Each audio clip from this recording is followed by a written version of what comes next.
matchmaking. C'est simplement une dynamique qu'on avait déjà entamée un petit peu avec le Cluster Green et d'autres adhérents du cluster euh, sur une volonté de valoriser un peu certains acteurs de l'innovation sur le territoire. Et bien évidemment, le cluster green étant spécialisé sur le développement durable, on a voulu travailler là-dessus ensemble. Et en l'occurrence, là, on a trois acteurs très importants pour nous, puisque Darmatech étant un poste incubé, Antonietta et Julie de Carrion qui nous rejoignent petit à petit le réseau de la Technopole, et puis Gérard qui connaît bien également la Technopole depuis très longtemps. On a souhaité essayer de leur donner un petit peu de visibilité. Et donc, on va leur laisser la parole et on va les laisser vous présenter un petit peu ce qu'ils font. Et on se fera un plaisir ensuite de relayer cette vidéo, nous, sur les réseaux sociaux. Merci en tout cas à vous trois d'être venus présenter un petit peu ce que vous offrez sur ce sujet capital.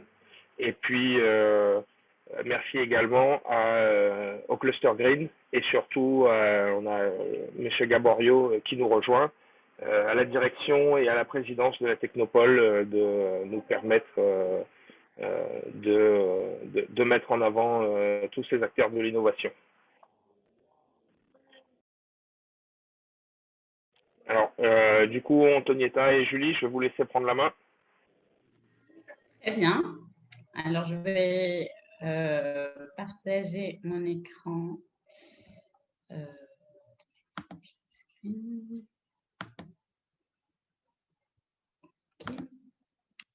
on va mettre tout de suite. Voilà. Bon, avant tout, merci pour nous permettre de présenter notre concept qu'on fait depuis bientôt un an.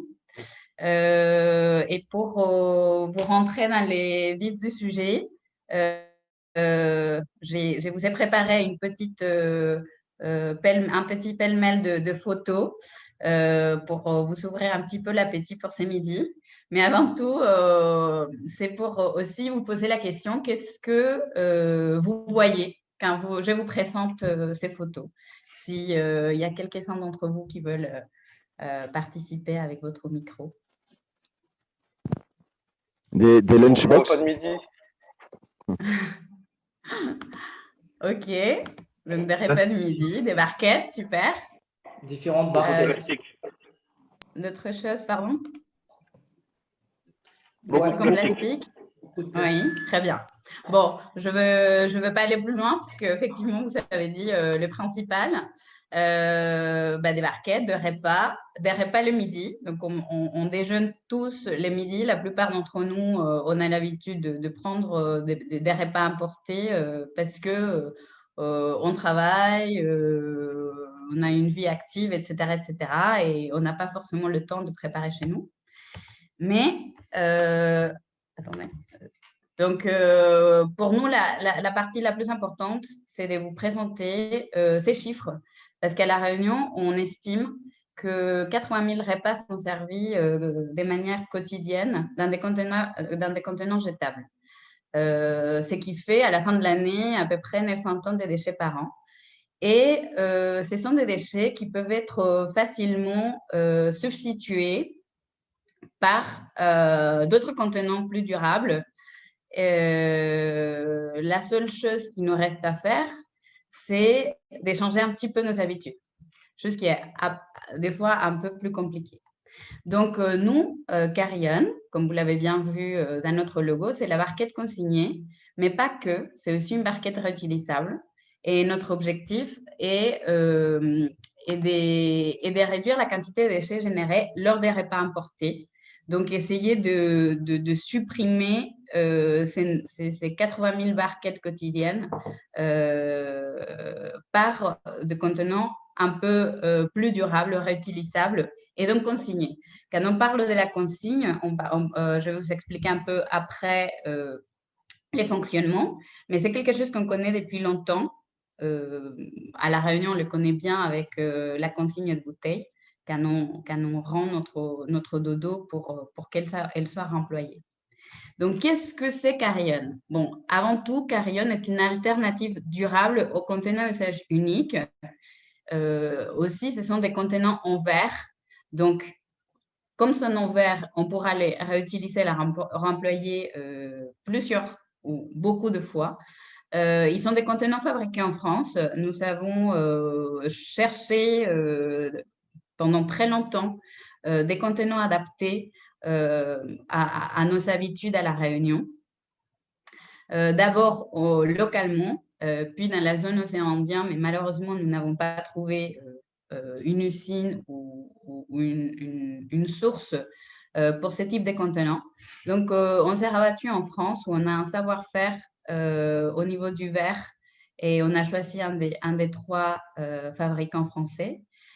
Aussi, nous avons fait une étude de marché auprès des consommateurs et des restaurateurs pour savoir quelles caractéristiques étaient les plus importantes dans un contenant pour des repas importés. Donc, quelque chose d'assez simple que la plupart d'entre nous, on n'y pense même plus, mais qu'au final, c'est important. Comme qu'il soit apte au micro-ondes, au lave-vaisselle, la partie congélateur, c'est quelque chose qui est en plus de notre côté, mais qui est aussi propre de nos contenants.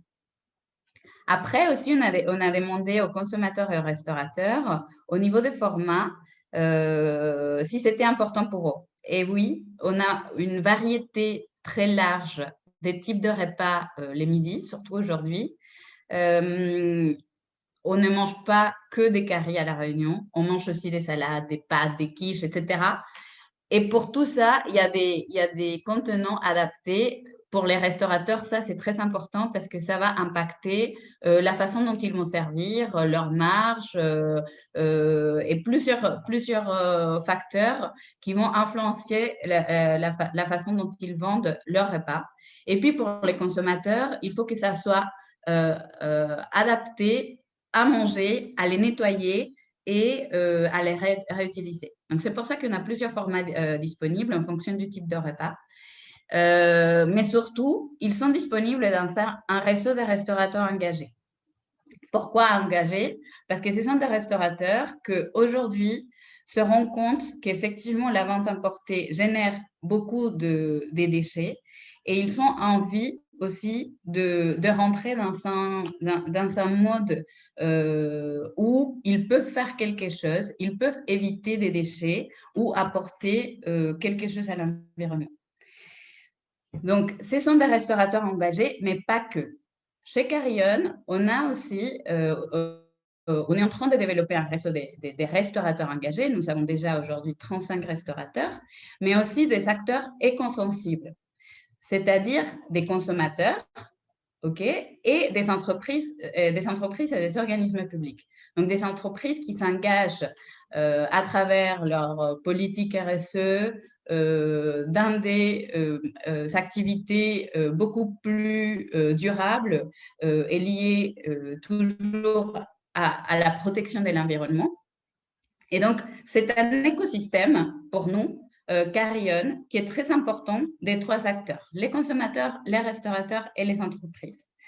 Alors, si on va voir comment ça marche ces concepts chez les restaurateurs, c'est simple. Vous arrivez chez un restaurateur partenaire du réseau Carrion, vous demandez à vous faire servir dans une box consignée. Donc, c'est les restaurateurs qui ont ces box à disposition. Vous payez la première fois une consigne de 7 € pour vous faire servir dans ces contenants réutilisables en verre. Une fois que vous avez dégusté et fini votre repas, vous nettoyez votre contenant et vous revenez le lendemain ou un autre jour dans la semaine pour réutiliser ces contenants chez un des restaurateurs partenaires. Donc, vous vous faites resservir là-dedans. Vous n'avez plus à payer une consigne parce que vous l'avez déjà payé. Et le valeur ajoutée du réseau Carrion, c'est que comme on travaille en réseau et comme on est tous en réseau, vous pouvez soit vous faire resservir chez n'importe quel restaurant partenaire, soit récupérer la consigne en échange de votre contenant propre chez n'importe quel restaurant partenaire. Donc, on ne vous ferme pas d'aller toujours au même endroit. En tant qu'entreprise, pourquoi adhérer au réseau Carillon? Bon, déjà, j'ai expliqué avant, c'est faire partie d'un écosystème des acteurs ou d'acteurs engagés. Vous allez promouvoir la réduction des déchets dans vos locaux. Je ne sais pas si ça vous arrive, mais si vous avez un espace dédié pour la restauration dans vos locaux, vous allez voir qu'à peu près à 13h, 13h30, la poubelle est complètement pleine et des fois, vous ne pouvez même plus jeter vos contenants, que ce soit en carton, en plastique ou dans d'autres matériaux. Vous allez bien évidemment protéger la planète parce que qui dit moins de contenants à usage unique dit moins de déchets et donc moins des besoins de traiter ces déchets. Vous allez engager vos collaborateurs à travers des ateliers, des sensibilisations que nous aussi, on peut vous aider à préparer ou même animer.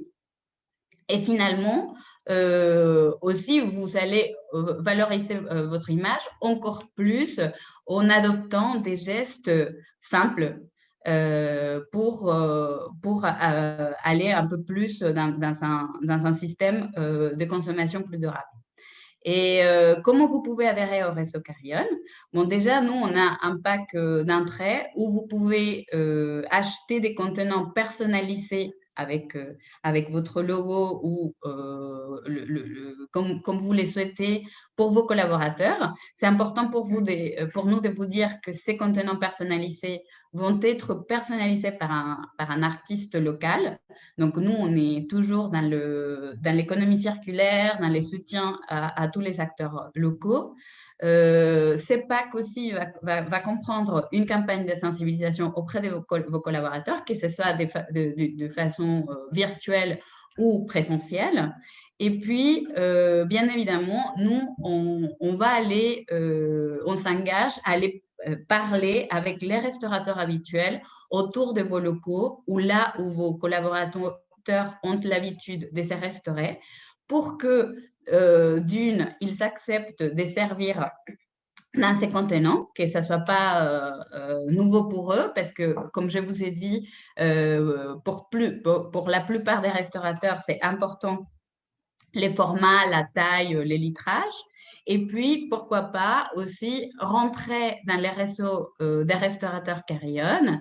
Et donc, si jamais vos collaborateurs oublient leur contenant personnalisé que vous leur avez fourni, qu'ils puissent continuer dans leur démarche durable responsable en consignant une barquette et puis récupérer la consigne quand ils seront pensés à prendre la leur.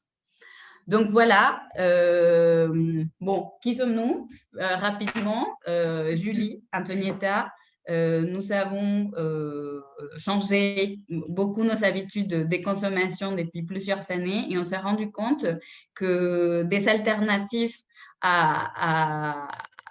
aux jetables, on était en manque à La Réunion. Donc, c'est comme ça que nous sommes arrivés à cette concept de barquette consignée.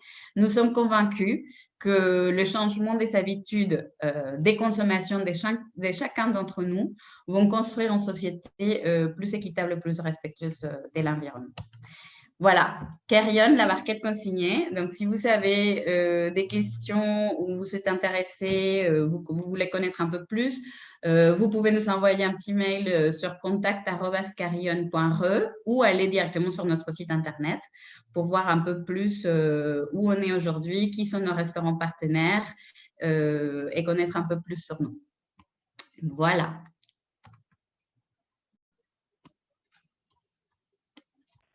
Merci Antonietta. C'était une belle présentation et j'espère que ça a résonné chez certains qui sont présents. Je sais qu'il y a déjà des acteurs sur le parc Technor qui commencent à partir sur vos services, donc tant mieux.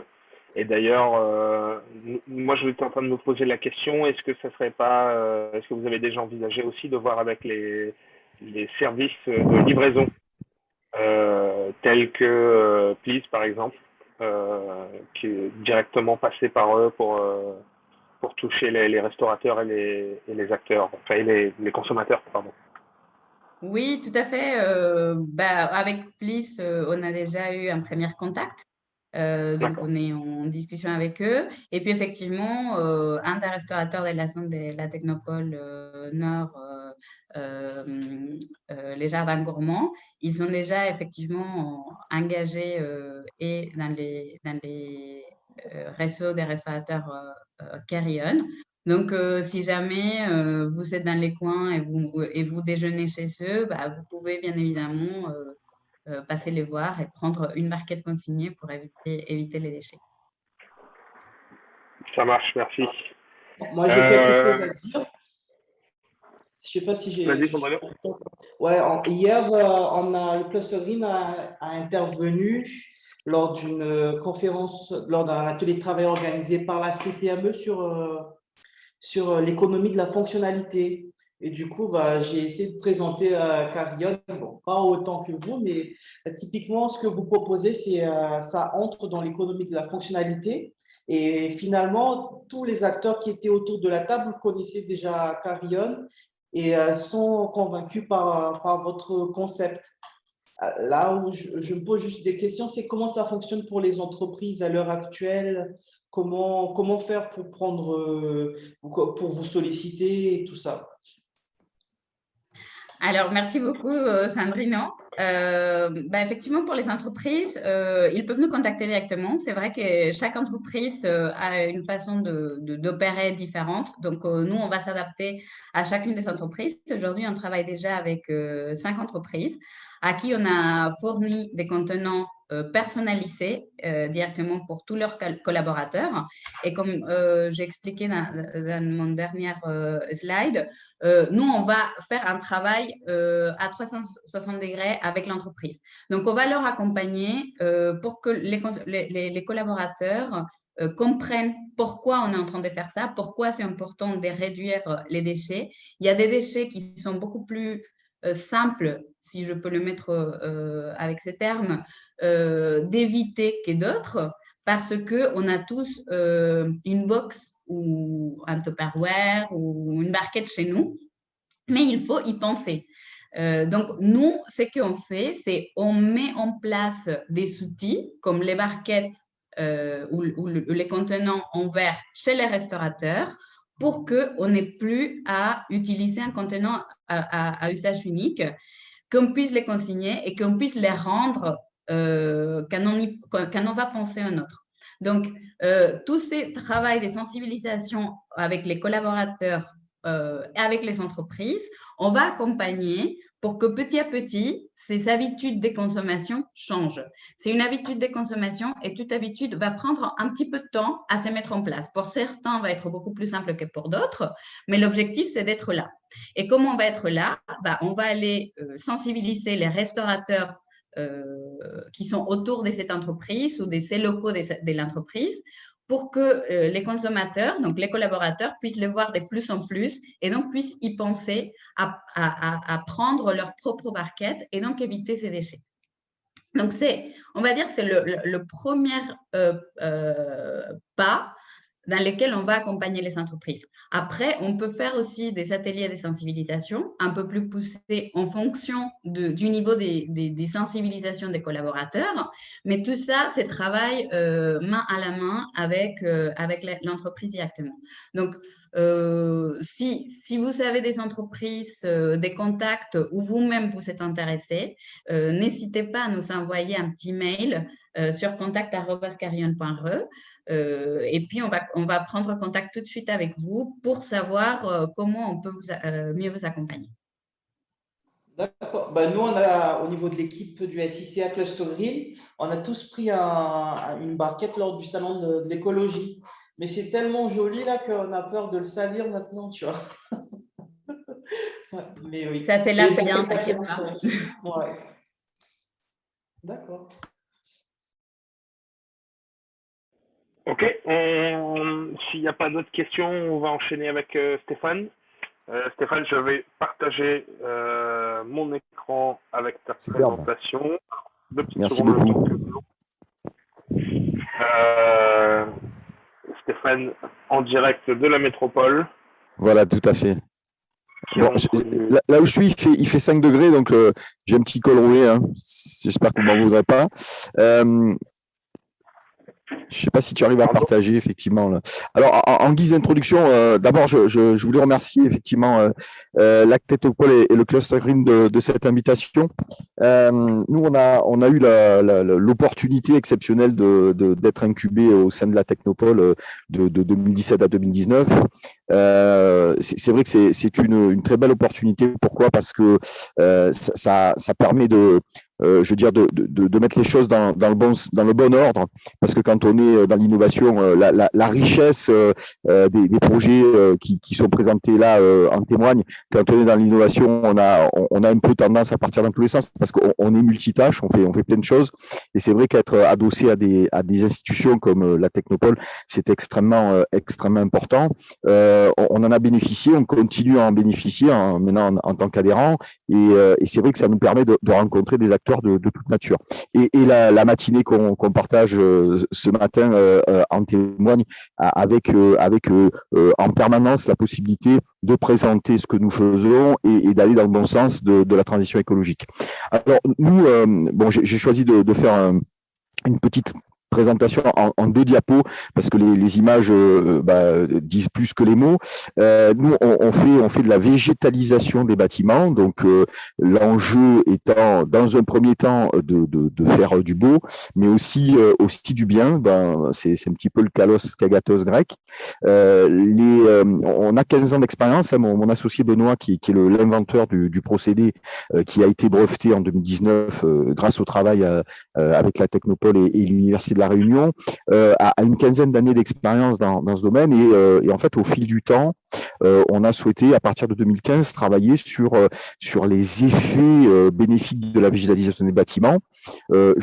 J'ajoute bien des bâtiments, parce qu'aujourd'hui, quand on parle de végétalisation, assez souvent, on parle aussi de l'espace public.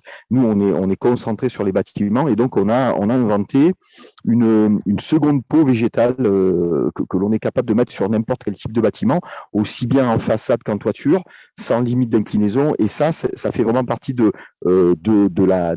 l'innovation. C'est vraiment une nouvelle solution.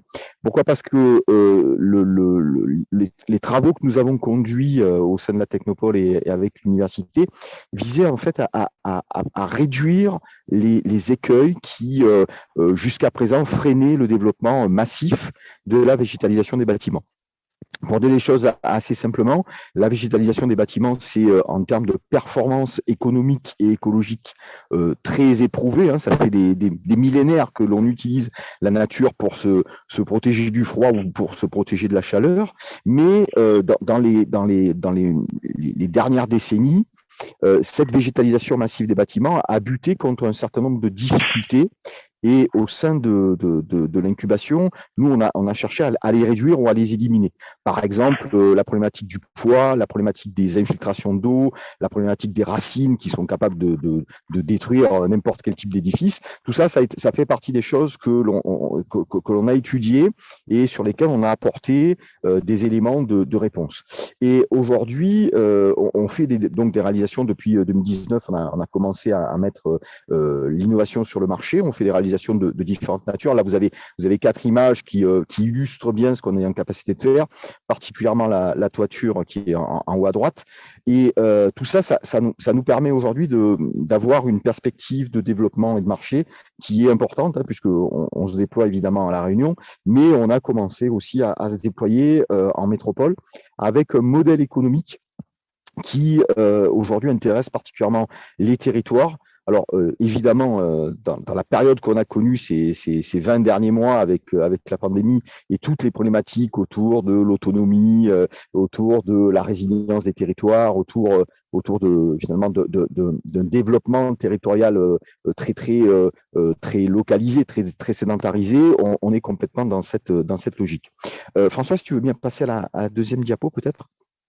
Comme ça permet à tout le monde de suivre. Donc, pour présenter précisément ce que c'est que ce produit, alors Dharmatech est la société qui est sortie d'incubation et qui propose le produit Greenskin, qui est le produit breveté. Hein. Donc, on a une marque, c'est Greenskin, une marque de produit, et une société qui est la société Dharmatech. Alors, l'enjeu pour nous, c'était vraiment de pouvoir recouvrir n'importe quel type de bâtiment. Et on a une image qui permet de comprendre ça, c'est qu'on est capable aujourd'hui de recouvrir la Géode à Paris, hein, ce bâtiment rond qui est assez monumental, dans lequel on a un cinéma en 3D. Donc, on n'a plus de limite par rapport aux procédés de végétalisation classiques qui font que les inclinaisons peuvent être limitées. Nous, on n'a pas de limite, on pose globalement de 3% à 90%. Alors, on dit 3% parce qu'il faut toujours un petit peu de pente pour que l'écoulement des eaux puisse se faire naturellement, mais on peut poser aussi bien à plat que verticalement. Et ça, c'est quelque chose d'assez notable avec un procédé qui, on le verra, est modulable et léger. Donc, vous l'avez vu sur les images précédentes, on a quelque chose qui donc peut embrasser n'importe quel type d'architecture. Et ça, c'est important. Et la première dimension sur laquelle nous, on a travaillé, c'est évidemment la maîtrise de l'énergie et la performance thermique. C'est-à-dire que c'est grâce aux études faites avec le laboratoire Piment de l'Université de La Réunion que nous avons pu caractériser la performance thermique de ces parois, de ce système, avec une économie d'énergie qui est quand même très, très importante. Là, aujourd'hui, on dispose d'un outil de calcul qui a été réalisé par le laboratoire Piment, qui permet, grâce au cadastre climatique de l'île, d'afficher, avant même la pose de la solution, les économies d'énergie qui seront générées grâce à la performance de cette paroi. Alors, évidemment, quand on parle de végétalisation, on parle d'abord d'un effet visuel immédiat, hein, puisque dès qu'on met, comme vous l'avez vu sur les images précédentes, dès qu'on met des végétaux, on a un impact en termes d'embellissement du bâtiment qui est immédiat. Et on a aussi, de facto, une augmentation de la part de biodiversité dans le bâti. Ce qui, aujourd'hui, fait évidemment référence aussi à un certain nombre de règles qui deviennent petit à petit d'ailleurs des contraintes bâtimentaires, hein, puisque les dernières lois et les derniers règlements imposent des parts de plus en plus importantes de végétalisation ou de production d'énergie renouvelable. Alors, la caractéristique principale au départ pour nous, c'était une caractéristique liée à l'isolation. C'est d'abord, on a travaillé sur ça, avec deux types d'isolation, l'isolation thermique et l'isolation phonique des bâtiments. Mais derrière, on a eu aussi à découvrir toute une autre partie de la végétalisation, c'est celle qui est liée à la qualité de l'air, puisque globalement, on le sait tous de manière presque intuitive, les plantes consomment du gaz carbonique, les plantes captent les particules fines dans l'air, et donc on a un effet lié à la dépollution de l'air qui est aussi notable. Les écueils dont je parlais tout à l'heure à la végétalisation massive des bâtiments font que nous avons, nous, réussi à mettre en place une structure qui est complètement étanche et complètement antiracinaire. Alors ça peut paraître secondaire, mais c'est vrai que lorsqu'on discute avec des donneurs d'ordre dans le bâtiment ou des architectes, ça fait vraiment partie des choses qui, pour eux, étaient jusqu'à présent rédhibitoires. Donc, aujourd'hui, pouvoir afficher un dispositif qui est étanche et antiracinaire, c'est pouvoir justement s'installer sur n'importe quel type de bâtiment et avec une protection du bâtiment qui est claire, puisque on est aussi évidemment dans la caractéristique de pose anticyclonique et une structure qui ne nécessite pas de renfort grâce à sa légèreté. Une dimension aussi qui nous semblait importante, c'était de pouvoir travailler le plus possible à base de matériaux recyclés. Et aujourd'hui, on affiche environ 90% de matériaux recyclés dans la composition de la structure. Ça, c'est important. C'est d'autant plus important qu'on continue la recherche et le développement pour pouvoir réutiliser du plastique, notamment, hein, puisque aujourd'hui, la composition de nos parois, c'est du PVC recyclé, c'est des géotextiles recyclés, et c'est les 10% qui ne sont pas recyclés sont essentiellement liés aux agrafes qu'on utilise, et aussi un apport d'engrais organique, alors qui est assez assez faible, hein, c'est maximum une fois par an. Mais tout ça, on est donc dans du recyclé et du bio. Une des caractéristiques aussi importantes, c'était que vous avez certainement tous en tête le mur végétal qui est sur la 4 voies quand on descend vers Saint-Louis. Et c'était justement d'éviter ce type d'écueil, hein, puisque bon, ça c'est quelque chose dont on a tous entendu parler quand on a commencé d'ailleurs les pitchs autour de la végétalisation. On nous disait, mais alors Saint-Louis, pourquoi ça s'est passé comme ça? Bon, Saint-Louis, c'est assez simple, il manquait d'eau. Enfin, on a arrêté l'eau et en 2-3 jours, toutes les plantes sont mortes. Donc nous, on a mis en place un système de commande et d'alerte qui est connecté, justement pour éviter ce genre d'accidents qui sont là pour le coup très très rapidement. On a si les plantes meurent, évidemment, on est obligé de tout réinstaller. Donc pour éviter ce type d'accident, on a mis en place un système qui est connecté et qui fonctionne avec tous les réseaux, alors du 0G à la 5G, en passant par le Bluetooth. Et ça assure finalement au bâtiment une capacité à vraiment perdurer dans le temps. Ensuite, on a aussi travaillé sur la consommation d'eau, puisque qui dit végétaux dit justement apport en eau. Globalement, les végétaux ont besoin de soleil et d'eau. Donc le soleil, il n'y a pas trop de difficultés pour l'avoir quand on connaît les taux d'ensoleillement de l'île. Par contre, l'eau, c'est un travail de tous les instants. Donc on a, nous, travaillé sur un système en boucle d'irrigation fermé et de récupération de toutes les eaux que l'on peut récupérer. Ça va jusqu'aux eaux grises sur les bâtiments, hein, puisque 70 à 80% des eaux peuvent être récupérées quand on le conçoit en amont. On a aussi une option en aquaponie. Ça peut être intéressant, notamment dans la lutte contre les moustiques ou les insectes de cette nature. Une autre dimension importante pour ceux qui sont dans le bâtiment, c'est de la préparation en atelier qui réduit le temps de chantier, qui fait qu'aujourd'hui, quand on installe nos solutions, on passe très peu de temps sur le chantier et ça va très très vite. C'est-à-dire que si vous voyez les réalisations que je vous ai montrées un petit peu avant, en une journée, on arrive à poser un peu plus de 100 mètres carrés. Ce qui veut dire que sur une réalisation de 300 ou 400 mètres carrés, en quelques jours, en une semaine ou deux, on est capable d'avoir terminé le chantier. Et ça, c'est extrêmement intéressant puisque toute la préparation se fait en amont. On a un temps de préparation qui varie entre 1 et 3 mois en fonction de la composition florale. Et une fois qu'on arrive sur le chantier, c'est terminé. La maturité des végétaux fait en sorte qu'on a un rendu esthétique et les performances écologiques qui sont immédiates. Un autre point très très important qui participe au déploiement de cette solution, c'est un entretien très très réduit, puisque comme nous travaillons sans terre, la croissance des végétaux est lente, et donc elle ne nécessite pas, pour dire les choses simplement, un entretien régulier, notamment sur la gamme de toiture, hein, que vous voyez sur l'image en haut à droite, qui permet d'avoir donc une maintenance, qui est une maintenance annuelle. Globalement, on vient vérifier que l'installation fonctionne et après, il n'y a plus d'entretien. Donc ça, c'est certain que quand on a à la fois les performances écologiques et qu'on a ensuite un entretien qui est réduit, on a de facto une performance économique qui en est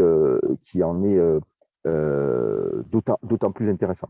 Et après, le dernier point, c'est qu'on a une très longue durée de vie de ce type de structure. Nous, ça fait déjà 15 ans qu'on pose de la végétalisation et le système qu'on utilise a plus de 35 ans d'existence. Donc, on sait qu'on est parti pour des très longues durées de vie. Et puis, la caractéristique végétale de la paroi fait que au plus le temps passe, au plus on peut se passer du support PVC et on pourrait tout à fait imaginer, au bout de quelques années, enlever le PVC et que la canopée végétale subsiste sans ce support.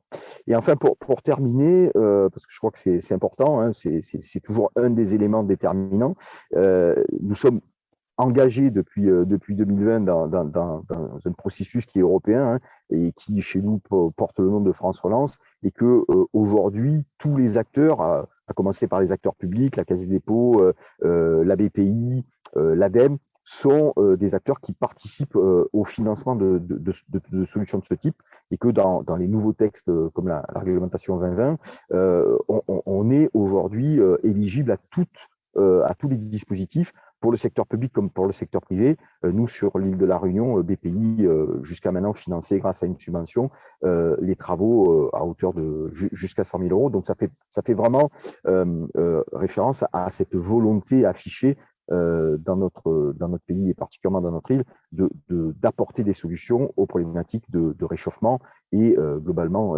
de favoriser les innovations qui sont issues du processus d'innovation sur l'île. On a aussi travaillé sur une option comestible, puisqu'on est capable de faire pousser des choses que l'on consomme, et une option biosolaire, c'est-à-dire la capacité de coupler au système de végétalisation un système de production d'électricité. Voilà, donc je ne vais pas plus m'étendre, je pense avoir donné beaucoup de pistes pour ceux qui sont intéressés, et puis je suis à votre disposition pour les questions que vous avez. Merci. Merci Stéphane, c'était très complet. Moi, j'avais juste une petite question. Tu as parlé de normes, notamment en matière de dépollution de l'air et de biodiversité. Est-ce que ces normes-là, pour l'instant, c'est encore des recommandations ou c'est déjà des normes obligatoires sur les bâtiments? Alors, il y a une loi de 2016, la loi sur la biodiversité, qui impose pour le domaine commercial notamment de mettre en œuvre dans toute nouvelle construction, soit de la production d'énergie renouvelable, soit de la végétalisation des bâtiments. Ce sont des règles qui sont posées. La loi de 2016, elle s'applique déjà. Maintenant, il est clair qu'on reste quand même dans des préconisations fortes. Il n'y a pas d'amende si on le fait pas. L'idée, c'est de s'engager là-dedans. Et puis, je pense que déjà, en 2016, nous, quand on a pris en compte cette loi de 2016 sur la biodiversité, on a discuté par exemple avec un acteur qui est majeur dans ce domaine, avec la CDC, la Caisse des dépôts biodiversité, qui est une filiale de la Caisse des dépôts. Et la difficulté, c'est d'avoir des solutions, parce qu'il ne faut pas que le remède soit pire que le mal. Donc c'est vrai que une des problématiques de la végétalisation, c'était par exemple le racinaire. La solution qu'on propose, étant anti-racinaire, totalement anti-racinaire, peut participer justement au déploiement de ces préconisations. Aujourd'hui, avec la RT 2020, il est probable que l'on aille un petit peu plus vers la contrainte pour ceux qui vont réaliser de nouvelles constructions. J'ai une question pour Stéphane. Oui. Stéphane, est-ce que ton dispositif est éligible au certificat d'économie d'énergie? Alors, aujourd'hui, non, parce que aujourd'hui, non. Pourquoi? Parce qu'on a engagé avec la T2E une discussion. En fait, c'est assez simple. Jusqu'à présent, les certificats d'économie d'énergie ne concernent que des matériaux inertes, et en fait, la difficulté que l'on a, c'est de convertir la performance thermique d'une paroi qui est vivante par rapport à une paroi inerte. Donc, on a commencé à faire des travaux. Simplement, on a été bloqué jusqu'à maintenant parce que la DGEC, donc la Direction Générale Énergie Climat, avait sorti une disposition sur les dom-toms qui disait que pour être éligible, il fallait être efficace au chaud comme au froid. Et nous, évidemment, au froid, on n'a pas fait de travaux préalables. Donc là, on discute notamment avec l'ADEME pour savoir où on en est de cette disposition. C'est pas techniquement, ça doit pas être difficile, mais pour l'instant, c'est pas le cas. Alors après, on a d'autres dispositifs qui nous permettent globalement de nous passer pour l'instant provisoirement des C2E, mais c'est un travail qui est en cours. Et deuxième question, est-ce que tu as essayé d'associer, mais je ne sais pas si c'est techniquement faisable, des films solaires par exemple, qui permettraient à la fois de produire de l'énergie? Alors, oui, tout à fait. Ton tapis végétal. Est-ce que tu peux faire tout à fait. On a une option. On a une option biosolaire, alors qui travaille. Alors, soit on est en superposition, soit on est en juxtaposition. C'est vrai que nous, on avait lu au début de l'incubation, on avait lu qu'il y avait une vertu pour le photovoltaïque de s'associer au végétal, parce que le végétal refroidit et donc augmente la performance des panneaux. Mais là, on est en train de travailler sur une option qui est une option de superposition, pour que on puisse, sur la même surface, à la fois réduire la chaleur, mais aussi produire de l'énergie. Donc, on est en train de faire ça, tout à fait. Pour une entreprise, pour une entreprise ou un particulier qui souhaite faire appel à Dermatech, est-ce qu'il faut qu'il soit propriétaire ou même en tant que locataire, c'est possible? Alors, bon, là, je pense que c'est sûr que c'est quand même plutôt quelque chose qui est durable sur le bâtiment, même si nous, on peut monter, démonter, hein, c'est-à-dire qu'on a, par exemple, des projets qui sont, dont le cahier des charges exige la capacité de démonter à terme. Donc, on peut tout à fait imaginer que l'on pose quelque chose et qu'on l'enlève. C'est techniquement possible. Simplement, je pense que assez naturellement, c'est plutôt quand même quelque chose qui concerne un bâtiment avec une très longue durée de vie. Donc, ça concernera plutôt des locataires, sauf à imaginer que un locataire qui a un bail commercial sur 9 ans puisse trouver un intérêt en termes d'économie d'énergie. Ça, c'est tout à fait envisageable. C'est-à-dire que nous, grâce à l'outil de calcul sur les économies d'énergie, on peut tout à fait peut-être arriver à démontrer que l'investissement, même si il a vocation à être démonté à 9 ans ou 10 ans, peut quand même être intéressant. C'est quelque chose qu'on peut envisager. Maintenant, bon, je pense qu'assez naturellement, on s'adresserait plutôt à des propriétaires qu'à des locataires. Mais ça, le calcul vaut quand même certainement la peine de se poser la question. Non. Et il faut des démarches administratives particulières ou on peut l'installer à n'importe quel moment? Pas besoin de permis? Alors aujourd'hui, à l'heure où on parle, il n'y a aucune contrainte à la végétalisation. J'ai envie de dire au contraire, hein, si on prend les règlements et les lois à la lettre, on pousse les opérateurs à mettre de la végétalisation. C'est-à-dire que globalement, la loi de 2016 sur la biodiversité est pour nous un argument de pause. Il n'y a pas de contrainte à la pause. C'est-à-dire que jusqu'à aujourd'hui, on n'a jamais vu personne, et je pense que ça serait très très mal compris et malvenu de la part notamment d'une collectivité, de s'opposer à la végétalisation d'un bâtiment, quoi, hein.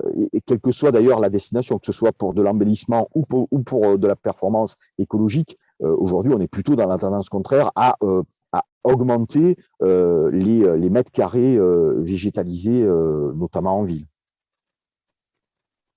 D'accord. Très bien, mais c'est très intéressant tout ça, surtout sur les perspectives de nouvelles innovations et de nouvelles évolutions du produit. Merci beaucoup Stéphane. À votre disposition, volontiers. Et s'il n'y a pas d'autres questions, on va laisser Gérard prendre le relais. Je vais arrêter de partager mon écran. Hop là. Voilà. Gérard, Oui. est-ce que tu peux partager le tien? J'avais juste une petite remarque sur le Green Skin. Je n'ai pas trouvé trop d'infos sur le net. Vous auriez un site internet, quelque chose sur lequel on peut aller voir un petit peu.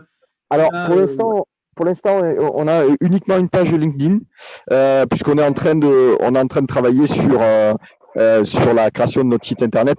Ça fait vraiment partie des choses qu'on veut faire bien, et donc on a plutôt décidé de travailler avec des professionnels pour faire quelque chose certainement d'ici la fin de l'année. Mais pour l'instant, on peut déjà prendre contact par LinkedIn.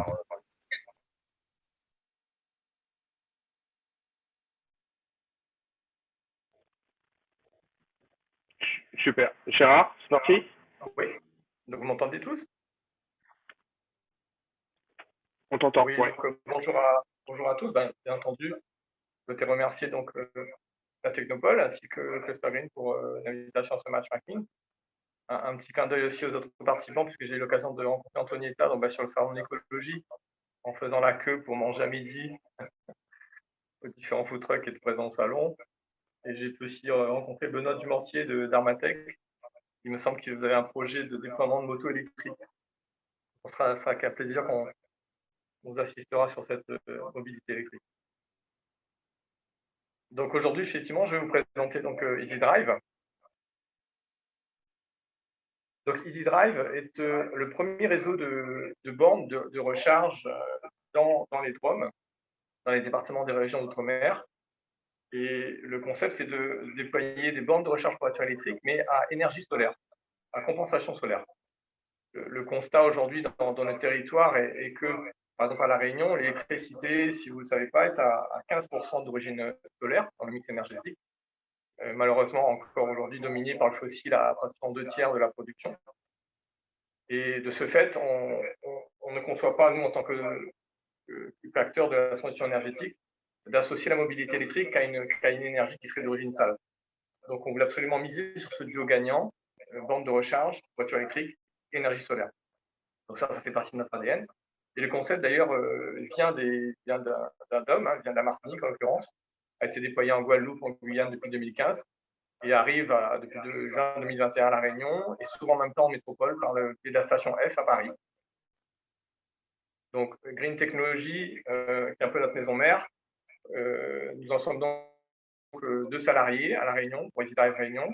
Mon collègue Dongamae, lui, est un jeune ingénieur centralien du Pélec Rennes, nous a rejoint depuis août, et nous appuyons sur des structures locales, bien entendu, d'installateurs de bornes, ce qu'il faut des certifications, on appelle certification IRVE, infrastructure de recharge pour voitures électriques, obligatoire pour installer une borne ou à domicile ou dans un habitat collectif ou sur une entreprise.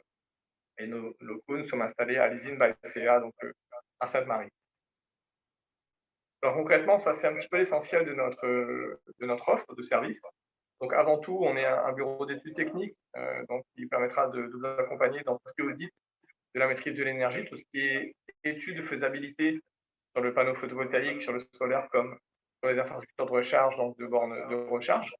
Et bien entendu, tout ce qui est dans l'adéquation aujourd'hui avec le contexte réglementaire, comme la loi Elan, comme la loi Loom, qui va un petit peu malheureusement obliger les entreprises de plus en plus à devoir être économes au niveau énergétique et en capacité de proposer un bilan, de suggérer même des trois KPI qu'on appellerait indicateurs clés d'efficacité énergétique, donc notamment votre facture électrique, bien entendu, les surfaces de vos toits potentiellement exploitables pour le PV, et le fait de basculer votre flotte de voitures internes, de voitures thermiques en voitures électriques avec des bornes de recharge solaire.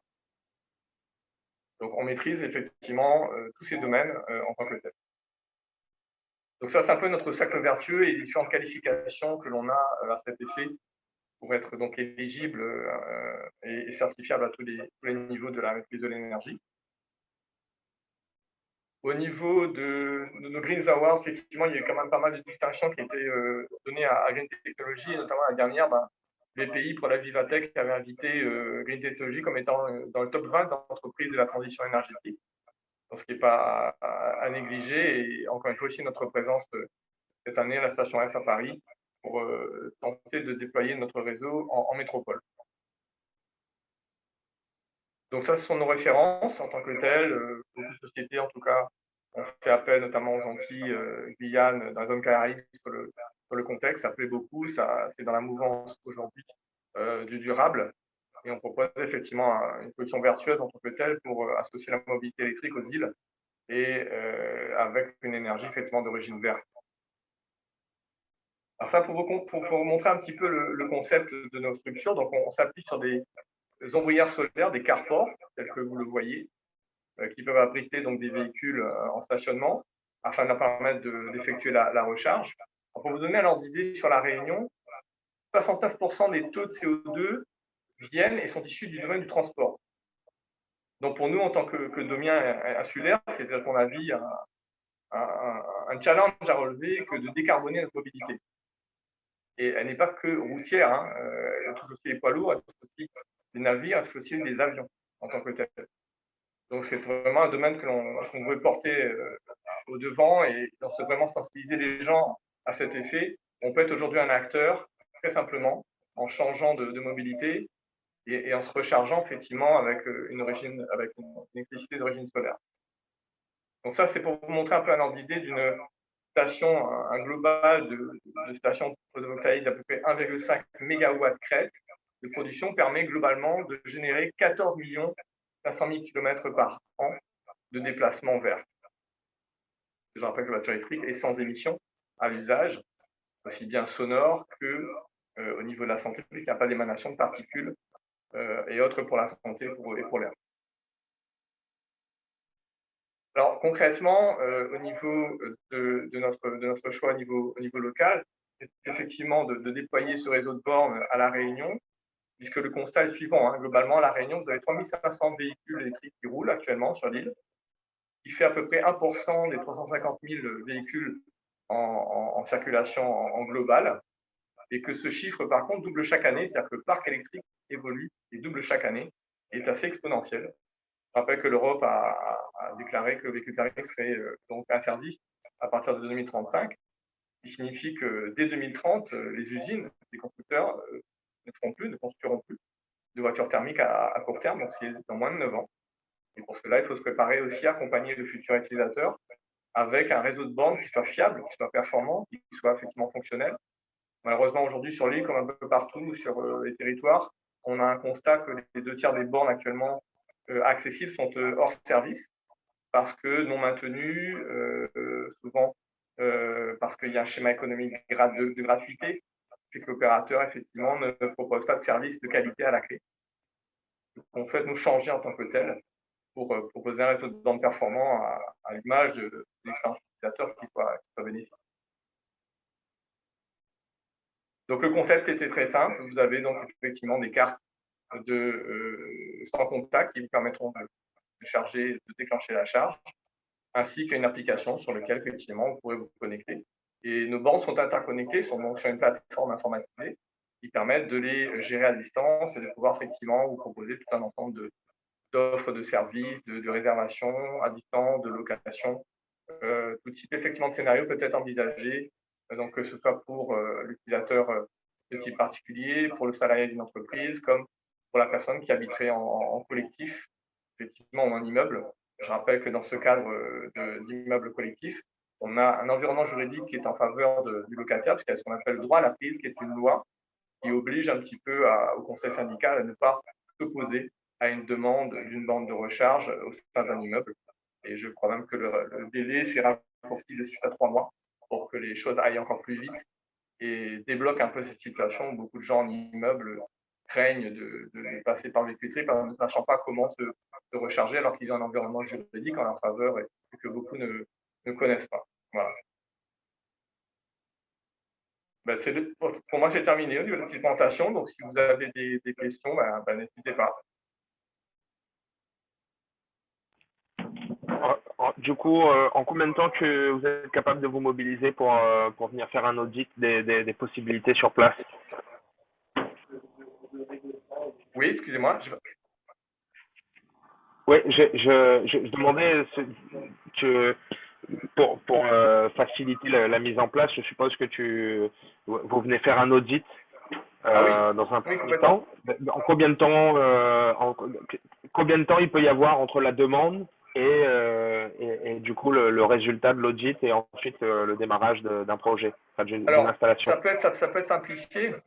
On peut vous envoyer un lien d'un Google Form qui permettra effectivement déjà de cerner l'état des lieux de l'entreprise, notamment sur sa facture EDF, le montant de kilowattheure qu'il consomme, potentiellement les surfaces de toit qu'il a disponibles, le fait ou pas qu'il ait des véhicules électriques déjà ou pas dans sa flotte.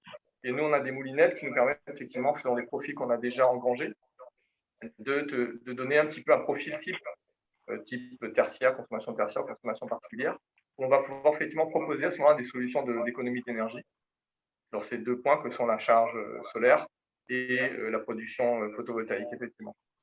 Donc ça peut être assez rapide, ça peut être fait sous 48 heures, puisque les moulinettes sont déjà prêtes et faciles d'accès.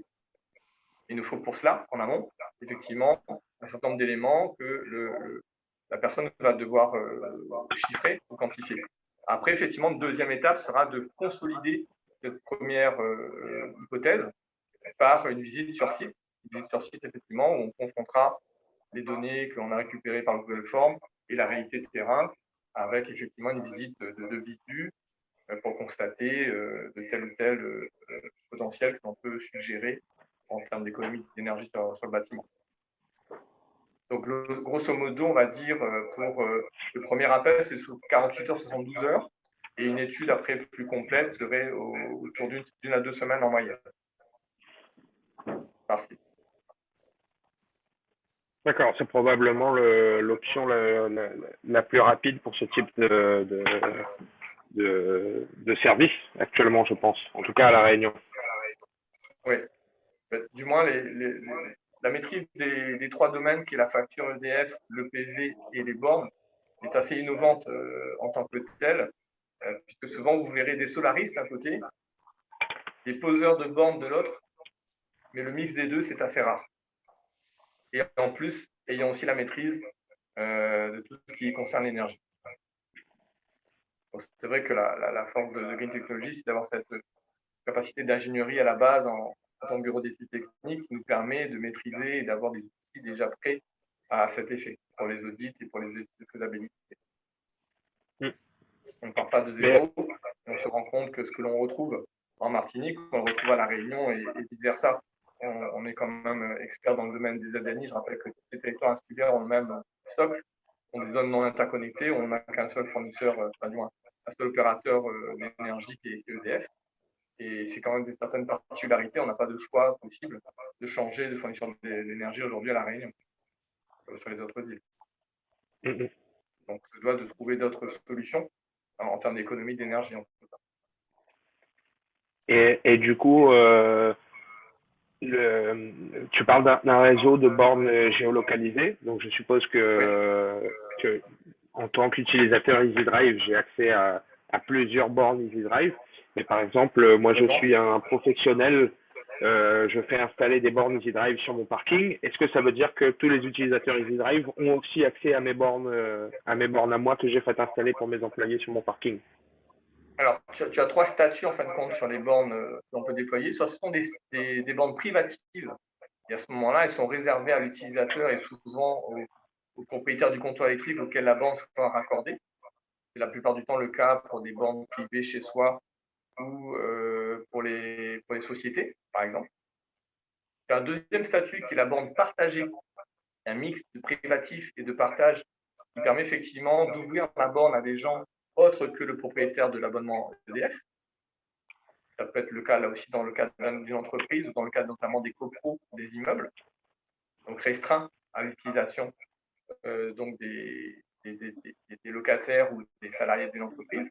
Et tu as le troisième statut qui est le statut de la borne publique, qui elle est la seule borne où tu seras référencé, géolocalisé, et effectivement, elle sera ouverte à ce moment-là à tout public, comme son nom l'indique. Et selon les scénarios, on proposera différents niveaux de monétisation de cette borne. Que concrètement, on propose à ce que cette borne fournisse et génère un revenu pour le propriétaire. C'est aussi la nouveauté. Ça n'est pas qu'une charge pour lui. On est en capacité de lui rembourser l'électricité. Et en adjoignant effectivement du PV, on peut même lui générer un revenu qui n'est pas substantiel. C'est assez important au bout de 10-15 ans. Donc, voilà un petit peu les trois statuts.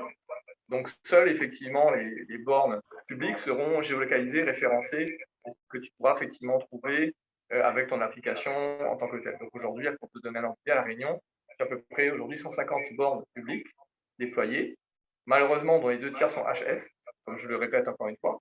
Donc il y a un gros besoin de renouvellement et surtout avoir un autre schéma aussi économique que les bornes gratuites actuellement qui génèrent un petit peu un effet vicieux, que la borne n'est pas maintenue, n'est pas entretenue. Et donc, de fait, elle ne fonctionne pas. Et tu as la malheureuse surprise, même si tu la géocalises, que tu peux voir quand tu arrives à la charge qu'elle ne marche pas. Tu verras beaucoup ça, notamment dans le sud, dans pas mal d'endroits qu'on appelle des sites hôtes ou des grandes surfaces, grands magasins, etc., où la borne est bien référencée, bien géocalisée, mais quand tu arrives, elle ne fonctionne pas. Donc, le ratio actuel des déploiements des bornes sur 3500 véhicules, 150 bornes, ce qui fait un ratio de 1 sur 4 à peu près, 1 sur 5, est largement insuffisant puisque l'État actuel a voulu mettre en place un plan 100 000 bornes, il ne s'est pas trompé, je pense, pour appuyer justement ces déploiements de réseaux de bornes pour qu'ils soient efficients. Et il faut atteindre effectivement un ratio qui soit beaucoup plus fort que celui qui est actuellement déployé. Alors, je me suis trompé, c'est pas 1 sur 4, c'est 1 sur 20. Le ratio actuel de 1 borne pour 20 véhicules à Réunion, il faut atteindre plutôt 1 borne pour 5 véhicules. Donc, on a vraiment 4 fois plus à faire en tant que tel, et c'est un énorme challenge à relever, en plus en liant effectivement ces bornes à des énergies solaires. Mais et du coup, un des j'avais atouts, une je rappelle question. quand même pour notre île, je rappelle que la mobilité électrique, elle est totalement adaptée à une île parce qu'on a des petits parcours, parce qu'on a effectivement une topologie d'altitude qui permet de recharger en descendant, donc souvent des hauts vers le bas, et qu'avec la profusion du soleil, on peut utiliser cette énergie gratuite à cet effet. Et rentrer dans ce cercle vertueux que j'explique depuis le début, de consommer vert et de rouler vert. crois que ça fait partie d'une des priorités au vu de l'urgence climatique que nous constatons tous les jours, malheureusement. Je rappelle aussi que vous avez vu la une des journaux, hein, les énergies n'arrêtent pas de flamber, le pétrole est au plus haut, l'électricité va augmenter de plus en plus.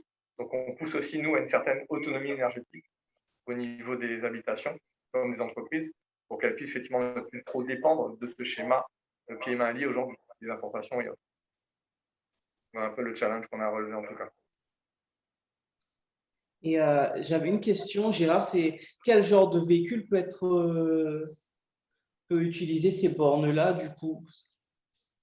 Alors, majoritairement, tous les véhicules qui disposent d'une prise de charge, ça peut aller de la moto, il y a des motos électriques, donc ce sont des standards. Hein, les bornes sont issues de prises standardisées européennes. Grosso modo, en tant que telles, tu as effectivement deux types de prises en général à disposition. La prise AC, qu'on appelle la prise de courant alternatif, que tu auras dans un véhicule comme une moto, comme un véhicule type voiture, qui charge en général entre 7 à 22 kW, qui est l'unité donc, de puissance générée par chargeur, et remplira donc une batterie qui, elle, sera un volume d'énergie exprimé en kilowattheure. Donc, globalement, si aujourd'hui, par exemple, je prends le cas d'un véhicule couramment utilisé en 2021, en moyenne, ils ont une batterie de 50 kWh. Donc, si tu charges sur une borne qui génère 7 kg, donc effectivement, ce sera une charge totale en 7 heures, 7,49.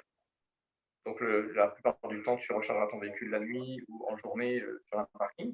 Et tu te retrouveras à 100% de cette capacité au bout de 7 heures. Si tu as des bornes de 22, ce sera 3 fois plus vite. Donc, uniquement en 1h30 à 2 heures, tu rempliras le même véhicule avec des bornes en courant alternatif.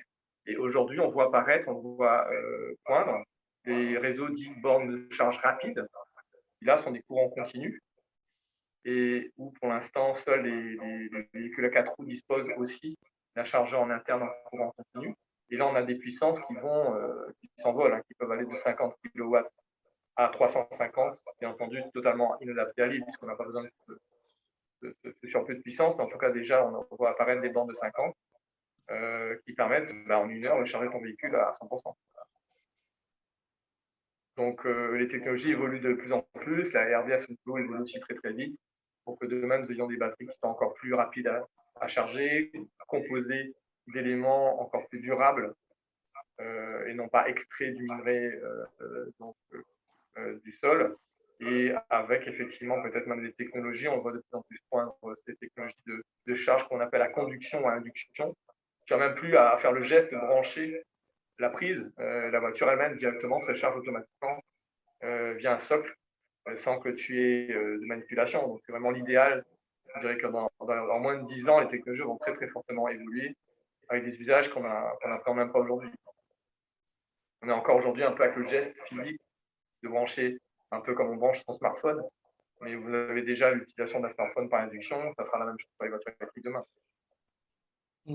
Donc facilité de recharge et simplicité d'utilisation, et surtout un gain en CO2, comme je rappelle, qui est fortement impactant pour notre environnement, et donc qui va alléger qui va en tout cas aller vers cette décarbonisation de la mobilité qu'on préconise à La Réunion.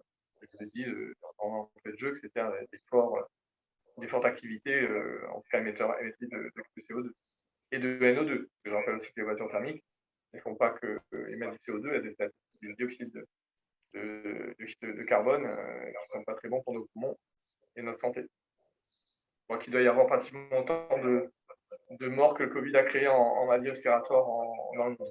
C'est malheureusement une réalité.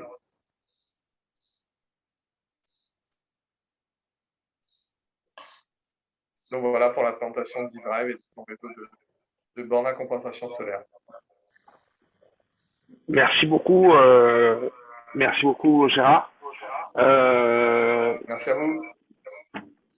Je tiens juste à rappeler que pour ceux qui ont zappé à un moment une information, qui ont zappé un contact, n'hésitez pas à prendre contact avec le Cluster Green ou avec la Technopole de La Réunion, et on se fera un plaisir de vous mettre en relation avec les 3 startups que vous venez de découvrir. Et puis bien évidemment, si vous avez pu les noter, je vous invite à prendre contact directement avec eux et ils se font un plaisir également de vous recevoir et de s'occuper de vous. Merci encore une fois aux trois startups qui sont venus présenter leurs services et leurs produits, toujours avec des innovations. Alors, merci à vous pour votre invitation aussi, hein, bien entendu. Oui, tout à fait. C'est